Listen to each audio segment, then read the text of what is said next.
எல்லாரும் எப்படி இருக்கீங்க நண்பர்களே? நல்லா இருக்கீங்களா? நான் தான் உங்கள் கரீம். இஸ்ரேல் எப்படி கரெக்டாக ஈரானில் குறி வச்சு கமேனியை படுகொலை செஞ்சாங்க.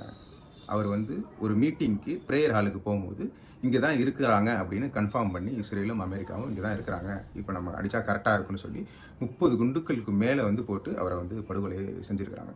இது எப்படி நடந்தது அப்படின்னு பார்த்தீங்கன்னா, சில மாதங்களாகவே இஸ்ரேல் ஈரானில் உள்ள சிசிடிவி கேமராலாம் இருக்கும்ல, இந்த டிராஃபிக்கு இந்த மாதிரிலாம் வச்சுருக்க கேமராவை ஹேக் பண்ணி வாட்ச் பண்ண ஆரம்பித்து அவங்களுக்குன்னு ஒரு செக்யூரிட்டி இருப்பாங்கல்ல, செக்யூரிட்டி கார்ட்ஸ்லாம், அவங்கள வாட்ச் பண்ணுறது, அவங்களோட கார் எங்கே போகிறது வர்றது, எங்கே நிற்கிது, ரொட்டீனாக என்ன பண்ணுறாங்க, எங்கெல்லாம் போகிறாங்க வர்றாங்கன்னு வாட்ச் பண்ணி கன்ஃபார்மாக இன்னைக்கு இந்த இடத்துல தான் இருக்கிறாரு அப்படின்னு சொல்லி கரெக்டாக பிசுரை தட்டக்கூடாது அப்படின்னு சொல்லி அந்த நேரத்தில் 30க்கும் மேற்பட்ட குண்டுகளை போட்டு அவரை படுகொலை செய்யப்பட்டிருக்காங்க. அதுக்கப்புறம் தான் மிடில் ஈஸ்ட்டு ஃபுல்லாக பூதாகரமாக வெடிக்க ஆரம்பிச்சது. ஈரான் எல்லா நாட்டையும் தாக்க ஆரம்பிச்சது.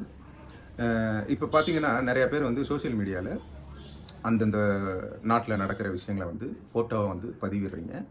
இப்போ சொல்ல ஆரம்பிச்சிட்டாங்க. சில நாட்டுகள்லாம் சொல்லியிருக்காங்க, சவுதி, கத்தார்லாம் சொல்லியிருக்காங்க, இந்த மாதிரி சோஷியல் மீடியாவில் நீங்கள் இந்த மாதிரி இங்கே நடந்திருக்கு, இந்த மாதிரி இப்படி ஆயிருக்கு அப்படின்னு எந்த ஒரு புகைப்படமோ வீடியோவோ எடுத்து பதிவிடக்கூடாது அப்படின்னு. அது எதுக்கு சொல்கிறாங்க அப்படின்னா, இப்போ வெளிநாட்டில் இன்வெஸ்ட் பண்ணியிருக்காங்க அந்த நாட்டில் அப்படின்றப்ப அவங்களுக்கு ஒரு அச்சம், பயம் வரும். அதே மாதிரி டூரிஸ்ட்டாக வரணும்னு நினைக்கிறவங்க இந்த நாட்டில் இப்படிலாம் நடக்குதா, இப்படிலாம் இருக்குதா அப்படிங்கிறனால அதில் பிஸ்னஸ் பிரச்சனையாகும் அப்படிங்கிற ஒரு காரணம். அதனால் சோஷியல் மீடியாவில் நீங்கள் இந்த மாதிரி புகைப்படமோ வீடியோவோ பதிவிட்டிங்கன்னா உங்களுக்கு நாங்கள் ஃபைனோ இல்லை தண்டனையோ கொடுப்போம் அப்படின்னு எல்லா நாடுகளும் ஒவ்வொரு நாடாக சொல்லிட்டு இருக்கு. இதே இந்தியாவில் இருந்துச்சுன்னா இந்த மாதிரி தண்டனைகளோ இல்லை ஃபைனோ எதுவும் கிடையாது. ஆனால் வெளிநாட்டை பொறுத்தவரையும் நம்ம ஒரு இடத்துக்கு வேலைக்கு போயிருக்கோம், நம்ம குடும்பத்தை காப்பாற்றுறதுக்காண்டி போயிருக்கோம், நல்ல சேஃபாக இருங்க. இந்த மாதிரி சோஷியல் மீடியாவில் அந்த புகைப்படங்களோ இல்லை இடிஞ்ச பில்டிங்கோ அந்த மாதிரி பதிவிடக்கூடாதுன்னு ஒவ்வொரு நாடுகளில் சொல்லிட்டு இருக்காங்க. அதனால ஜாக்கிரதையாக இருங்க. மற்றொரு வீடியோவில் சந்திப்போம். நன்றி. சப்ஸ்கிரைப் பண்ணுங்கள், லைக் பண்ணுங்கள், ஷேர் பண்ணுங்கள். தேங்க்யூ.